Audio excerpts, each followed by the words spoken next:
Ili kupata habari zetu kila siku, tafadhali bonyeza subscribe kisha alama ya kengele.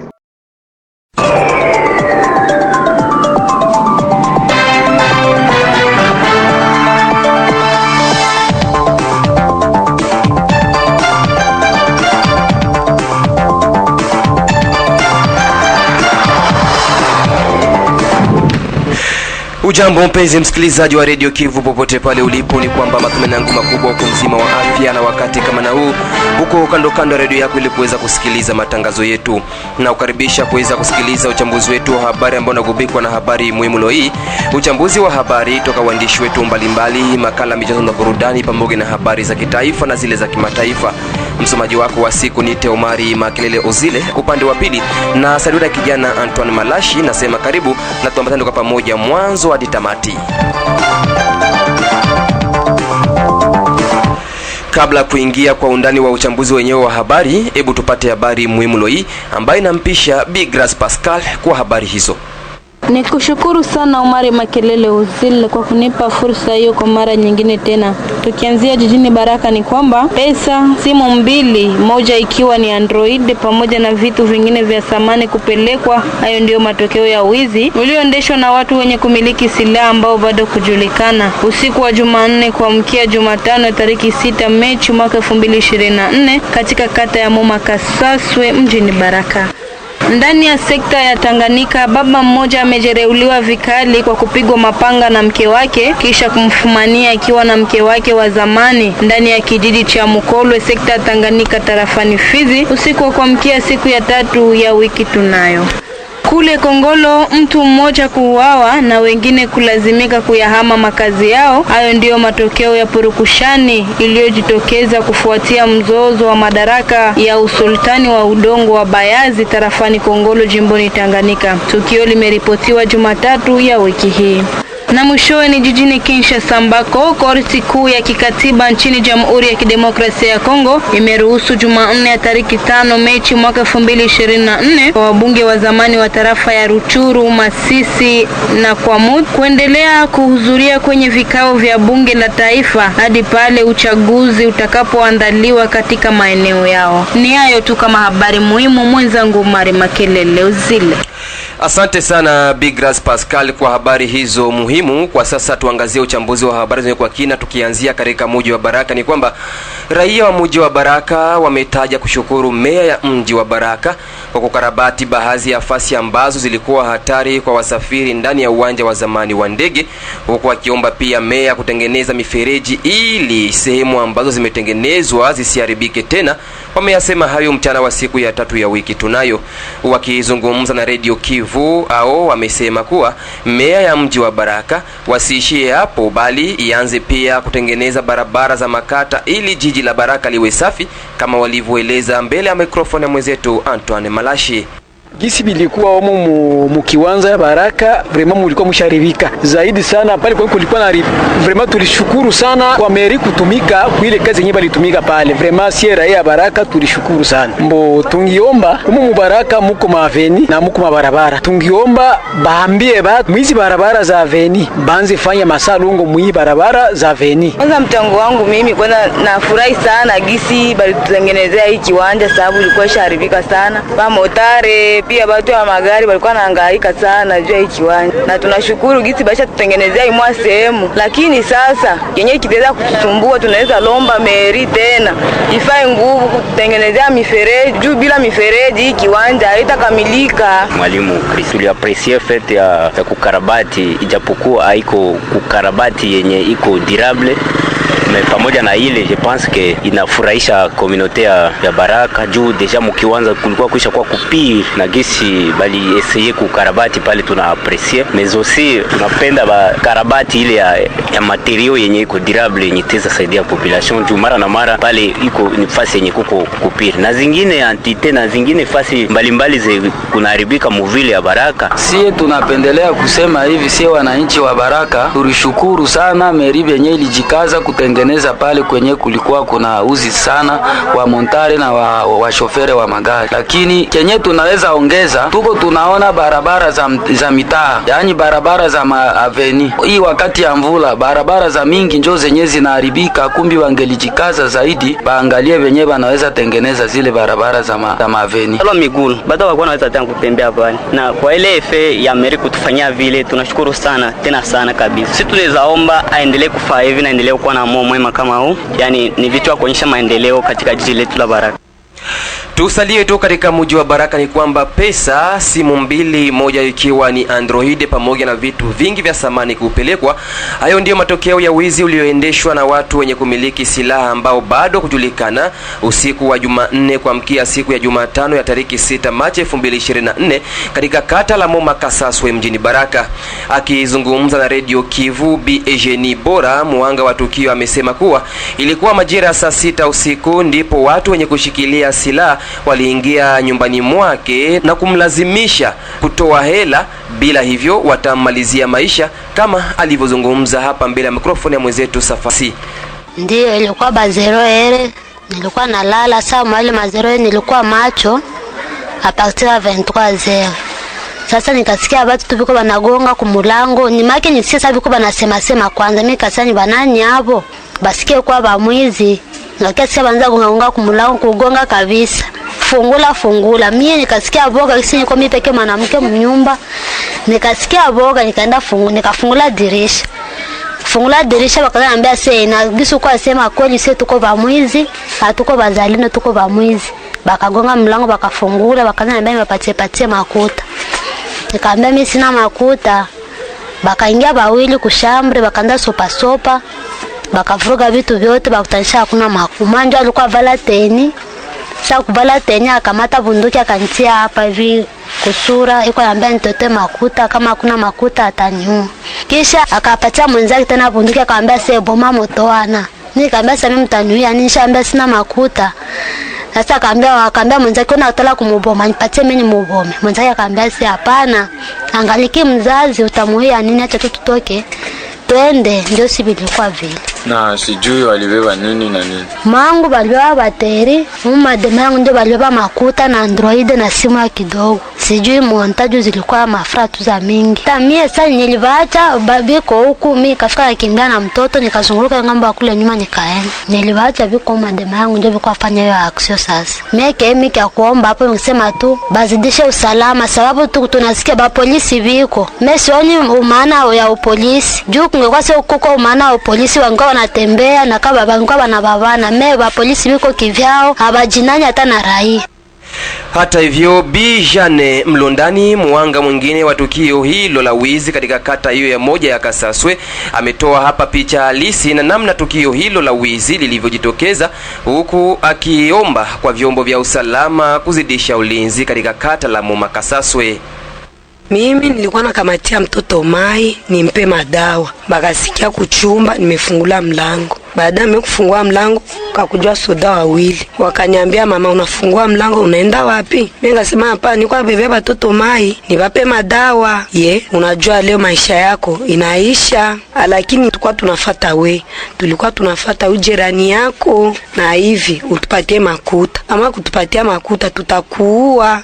Mimi ngasema sina makuta, nitabapa makuta yenyeko wapi? Tupatie makuta.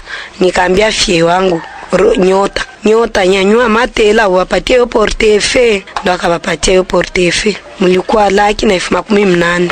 Hapana, walienda wakuikala hapa tena. Siku la mwisho vingine niliingiliwa tu na boga, nikaikala kukitanda naanza kutetemeka tu. Watusaidie amani tu, tuweke wenye kutulinda usiku. Jua wenye watamaliza watu, jua kuingilia watu na wabunduki. Kwanza mimi ningengangana Frank, leo angeniua. Jua bunduki walikuwa wameshaweka mkoromewa niua. Kisha kamati mpya ya shirika la raia Fox Vivi mjini Baraka kuchaguliwa na ambayo inaongozwa naye Albert Tondamaisha hatimaye imesimikwa na kuanza kazi rasmi Jumatano ya tariki 6 Machi 2024 ndani ya mji wa Baraka. Akizungumza na redio yako, bwana Albert Tondamaisha, mwenyekiti wa shirika la raia ndani ya mji wa Baraka, amesema kuwa wameanza kazi rasmi ambako kamati yote inayoundwa na watu 10 iliwasili kwenye ofisi kwa ajili ajili ya kila mtu kujua sehemu yake ndani ya ofisi hiyo kama alivyoeleza. Unajua shirika raia iko tofauti na maservisi ya leta. Na iombe installation ama wa mambre kuanza kazi mpaka kufanyiziwe seremoni ya ajabu sana, hapana.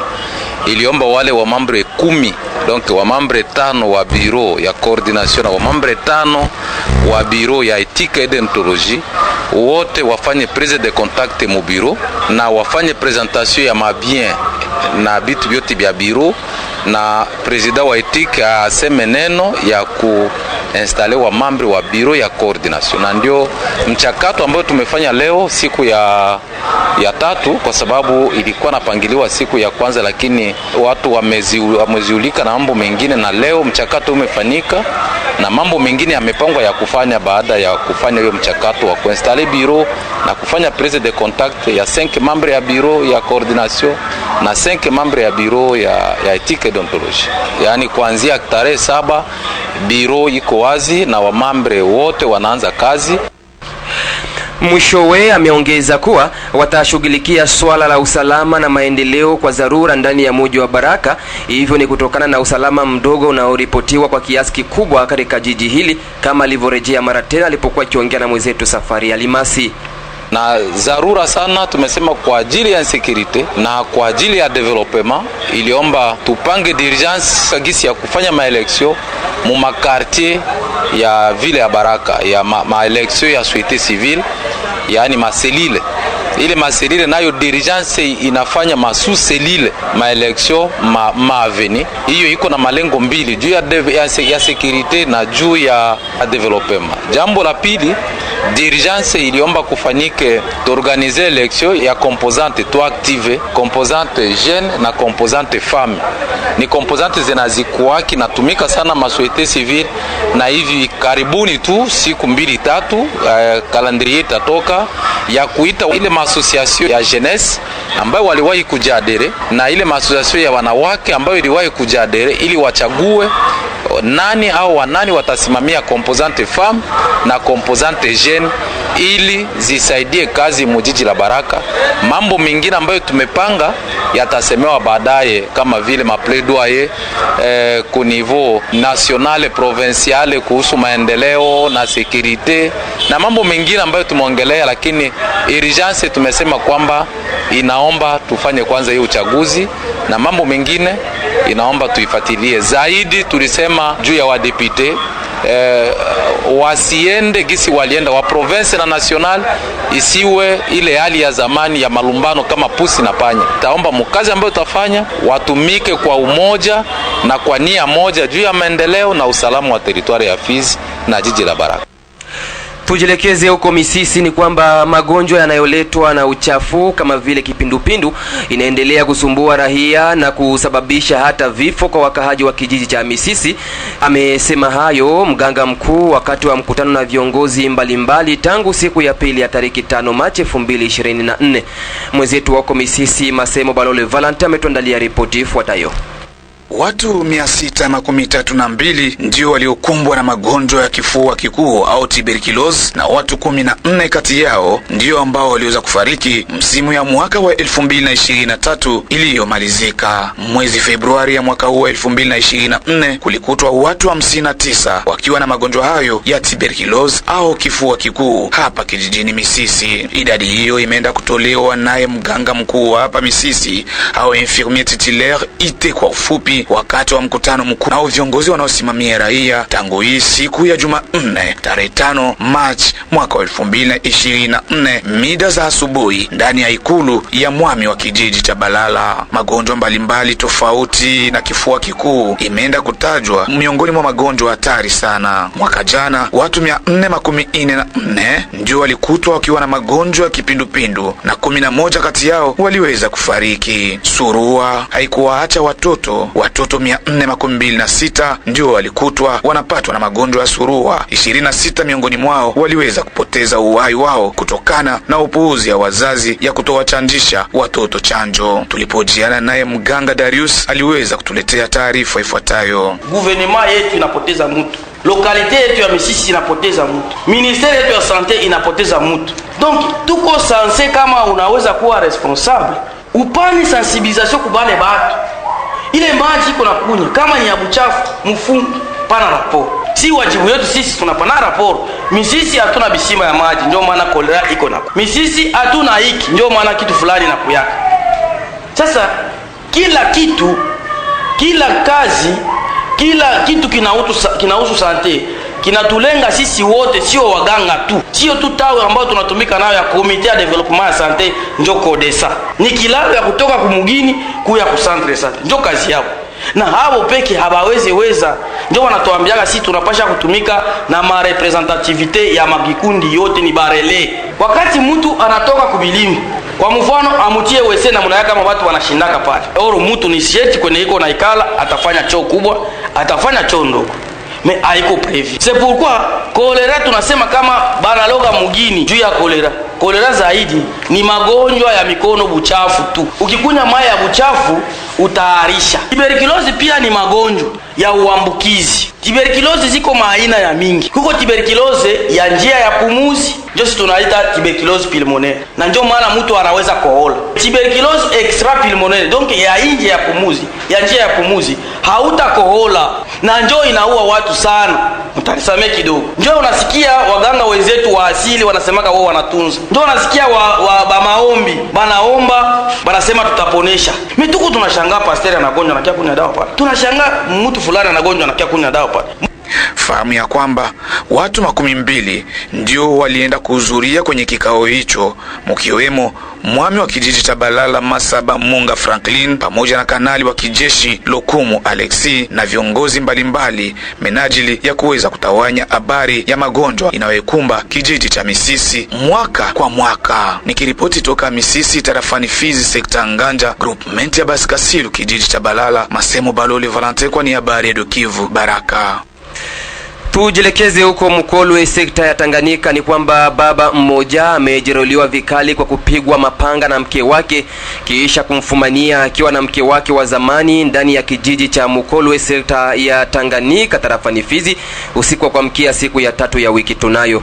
Kwa mujibu wa shuhuda wa tukio hilo, bwana Kaluta Alexi, mkahaji wa kijiji hicho cha Mukolwe, ametaja kuwa yote ametokea pale ambako bwana Kalolo Rashidi, muanga wa tukio hilo, alijielekeza kwa mke wake wa zamani na hivyo kufumaniwa na mke wake wa sasa na kuanza kumtandika mapanga kama alivyoeleza kunako mikrofoni ya mwenzetu wa huko Mukolwe Ferdinand Menga Freddy.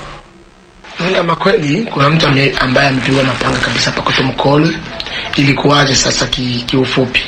Yaani kuna kijana mmoja alikuwa na mke wake wa kwanza. Baada ya kuishi na mke wake wa kwanza, akaishi na hivyo, akabahatika kupata ujauzito. Ujauzito ukaharibika, yani mke wake akazaa mtoto ambaye amefariki. Baada ya hapo yeye na mke wake wakaachana kitambo kabisa, miaka. Baada ya hapo mke akaenda zake na mume akaenda zake. Baada ya miaka mume akaoa mwanamke mwingine. Baada ya kumwoa mwanamke mwingine akaishi naye, akazana na watoto. Punde tu hapa akujapita hata miezi mingapi, ule mke wake wa zamani akakuja akaishi kwao. Ila cha ajabu tukaona mke wake amekuja na mimba. Tujafahamu kama mimba ni ya kwake au mimba ni ya nani. Hapo jana sasa usiku mida saa 3 saa 4 usiku hivi, huyo mume wake sasa akapanda kwa mke wake wa kwanza, alikuwa amelewa. Kule akapanda na akakuta mke wake wa kwanza kule, wakaanza ongea. Mke wake wa pili sasa, mama watoto, mama yani mke wake wa ndani, ndo akatokea akapanda, akaenda wakuta wao wawili. Hapo wakaanza ugomvi mida saa 3 saa 4 ya usiku. Yaani baada ya ugomvi uko juu wakashukia hadi kwao. Majirani wakawa pale wakawaambia, achana kwanza na hivyo, tulizeni kwanza na pressure zenu ili muangalie kesho ikikucha mjue mtafanya nini. Baada ya hapo mke alisikia na mume akasikia. Ile kwa sababu mume alikuwa kwenye hali ya ulevi sana na alikuwa na pombe mikononi, wakafunga milango wakalala. Sisi wa jirani tukajua wamelala, lakini fujo huko ndani iliendelea. Baada ya saa 8 usiku hivi, mke kama fujo tena iliendelea zaidi, mimi na wewe hatujui.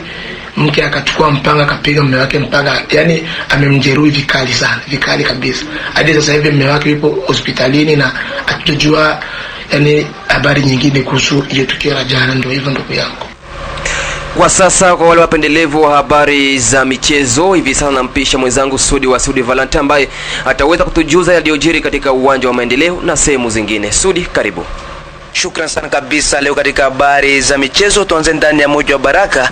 Michuano ya ligi ya nyumbani katika wiki yake ya 15 ikiwa kabisa ndio wiki yake ya mwisho iliweza kupigwa siku ya 3 ya wiki tunayo ya tariki 6 Machi mwaka 2024 kwenye uwanja wa Maendeleo. Mapema sana klabu ya TP Orthographe waliweza kuibuka na ushindi wa maboma 3-0 mbele ya FC Bilombe ya Kokabela. Hivyo nikiisha klabu ya FC Bilombe kuto kujiripoti uwanjani, kilichopelekea klabu ya TP Orthographe kuweza kupewa alama 3 za bila kazi yoyote. Na mchezo wa saa 9 kamili za jioni, klabu ya Darling Club Rafiki waliweza kuwatambia klabu ya ES Freedom kwa kuweza kuonyesha mvua ya maboma 4-0. Hatimaye michuano hiyo ni rasmi sasa imetamatika siku ya 3 ya wiki tunayo ya tariki 6 Machi mwaka 2024, na muda si mrefu michuano ya Intercity itaanza rasmi kupigwa. Hongera kwa klabu ambazo zitafuzu kwenye michuano hiyo, na kwa zile ambazo hazitopata fursa ya kuingia kwenye michuano hiyo ya Intercity tunawatakia kila laheri. Tukutane mara nyingine msimu ujao wa mwaka 2024 mwaka 2025. Siku tu hapa ndani ya mji wa Baraka tueleze ya kwamba kuna tarajiwa kupigwa mechi ya kirafiki huko Mboko sekta ya Nganja tarafani Fizi siku ya Ijumaa ya tariki 8 Machi mwaka 2024, ambako Veteran Club Shota watakwenda huko Mboko kupambana dhidi ya VC Bulumba. Mchezo ambao utapigwa mida saa 9 kamili za jioni kwenye uwanja wa Tosambe. Ili kujiandaa vema na mchezo huo, Veteran Club Shota wamepanga kucheza mchezo wa kirafiki dhidi ya CS Vijana Prestige siku ya 4 ya tariki 7 Machi mwaka 2024 kwenye uwanja wa Lumumba mida saa 9 kamili. Hivyo wachezaji wa VC Shota wameomba mashabiki kuja wengi kwenye uwanja wa Lumumba ili kushuhudia mchezo wao dhidi ya CS Vijana Prestige. Naweka nukta kwenye habari za michezo, mwenzangu Mari Makelele Uzil. Asante sana kabisa Sudi Valentine kwa habari zako hizo za michezo. Msikilizaji, endapo ndio unakuja kujiunga nasi, unaendelea kusikiliza uchambuzi wa habari za Radio Kivu katika mji wa Baraka kupitia masafa ya FM kunako mita benda 93.0. Kampuni Fizon Baraka, Mboko na Misisi ni rahisi kutuma na kupokea pesa cash pote ulimwenguni bila usumbufu. Tuangazie habari za kitaifa na huko Kinshasa ni kwamba korti kuu ya kikatiba mchini Jamhuri ya Kidemokrasia ya Kongo imeruhusu Jumanne ya tariki 5 Machi 2024 kwa wabunge wa zamani wa tarafa la Ruchuru Masisi kuendelea kuhudhuria kwenye vikao vya bunge la taifa hadi pale uchaguzi utakapoandaliwa katika maeneo hayo. Mwenzetu Baume Stadi François ameweza kupekua magazeti ya huko Kinshasa na hii hapa ni ripoti yake. Hatua hiyo inalenga wabunge wa kitaifa wa tarafa la Ruchuru na Masisi jimboni Kivu Kaskazini, pia lile la Kwamufu jimboni Maindombe.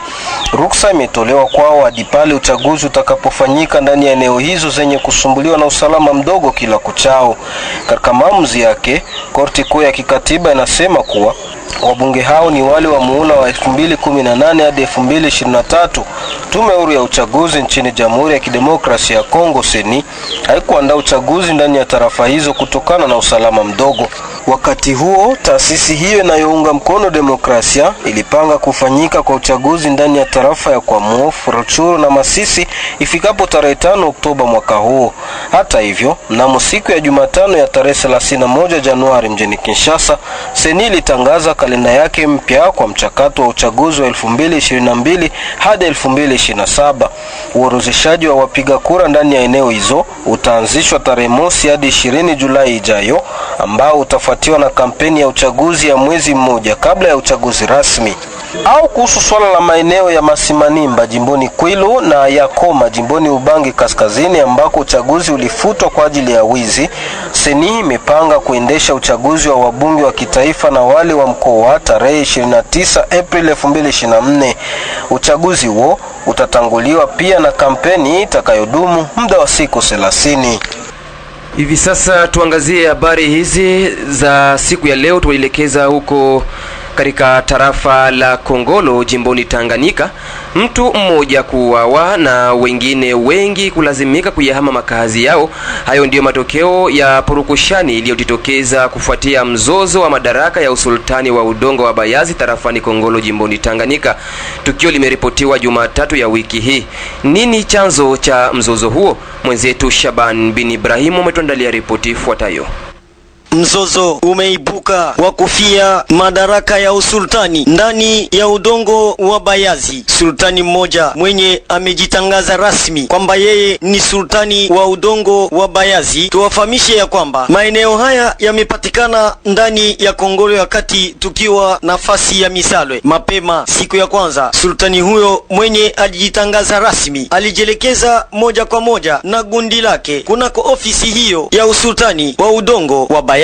Huhakikisha duru zetu. Mimi niko sultani Marakitenge mwene Kintu. Hii inapatikana msheferi yetu ya Bayazi. Ni kusema ni jamaa mbili ya kote na kote, jamaa ya chef na jamaa yengine. Ile yengine lipenda kubeba pouvoir, bamutoshe chef anguke chini, abo babebe pouvoir batie wabo chef. Kwa kuwa baba administrateur kamiba alikuwa kukataza ile maneno, kwa kusema ile maneno tusipende tena kuisikia. Muntu anabebe waka pouvoir kama anakufa, kisha kama anakufa mwingine anajiinua ku pouvoir. Bali bakaona kusema bile bilisema administrateur abimerite, bakajiunda mukiama kyabo bakaya sasa kwa kusema bavunje biro baweke babu njo. Kwa kuwa security yale bakaoka mai madawa bakaya na miendola na maradio, bakaoka madawa yabo ya nani ya kimai mai, kisha peba anajoka madawa yabo bakaokuya na maradio yabo. Sasa leo tutaingia kule kwa chef Chenge, bakaya na mashoka mimpanga bengine beku nekaria madawa kule. Kwa kuwa nako security na kuya kufanya huku bana bakataza murudie musipite huko, abo bana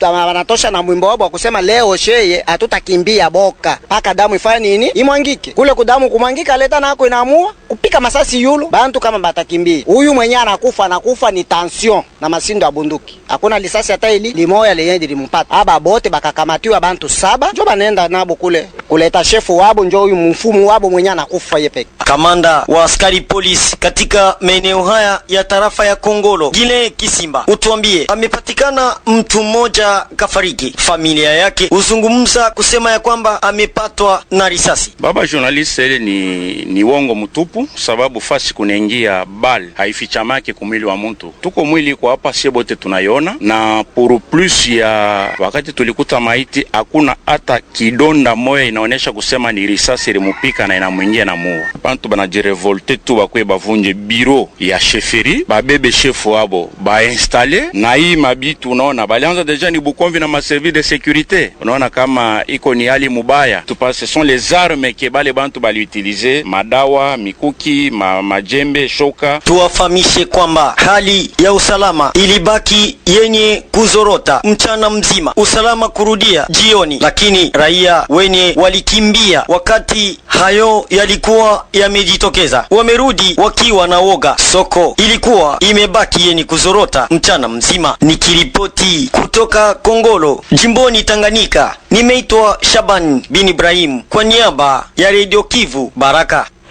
Tumalizie na mji mkuu wa jimbo hilo la Tanganyika Pakalemi. Ni kwamba kitengo cha serikali husika na uhamiaji DGM mjini Kalemi kimeendesha Jumatatu ya wiki tunayo harakati ya kufunga milango ya vitengo vyote visivyohusika kutenda kazi kwenye bandari kuu ya Kalemi.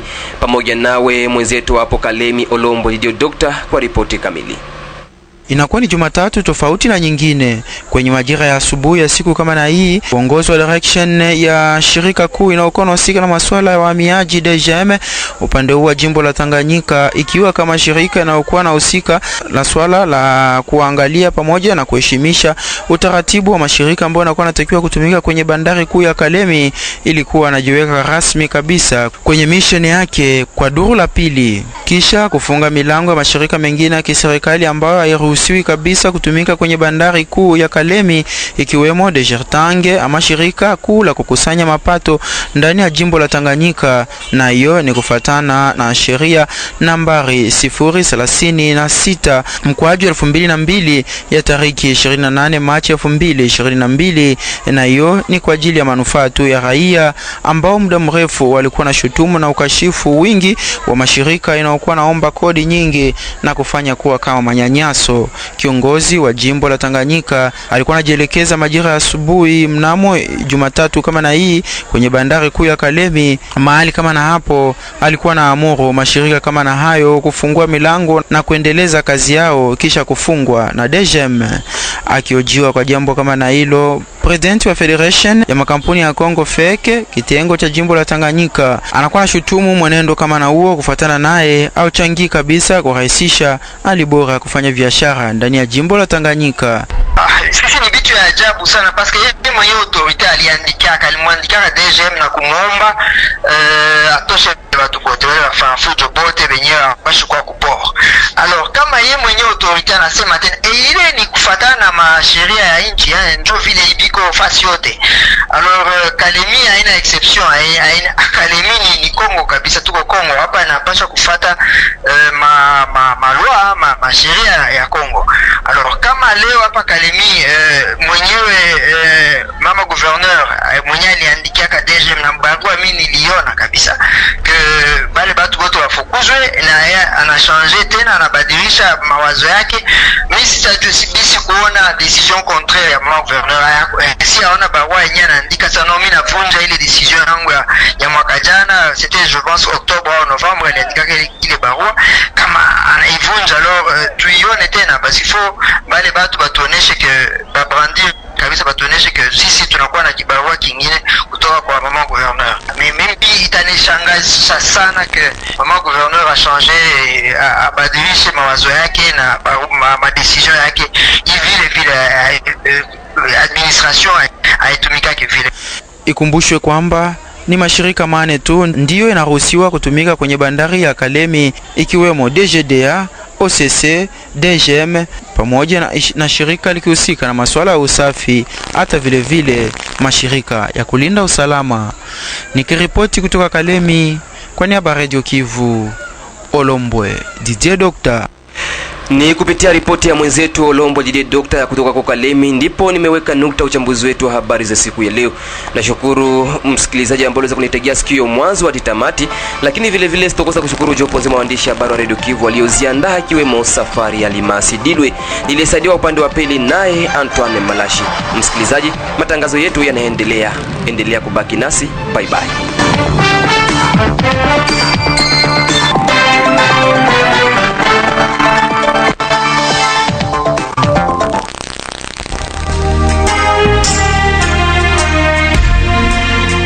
Taarifa hii ya habari ni kwa udhamini wa kampuni ya kutuma na kupokea pesa Fizi One.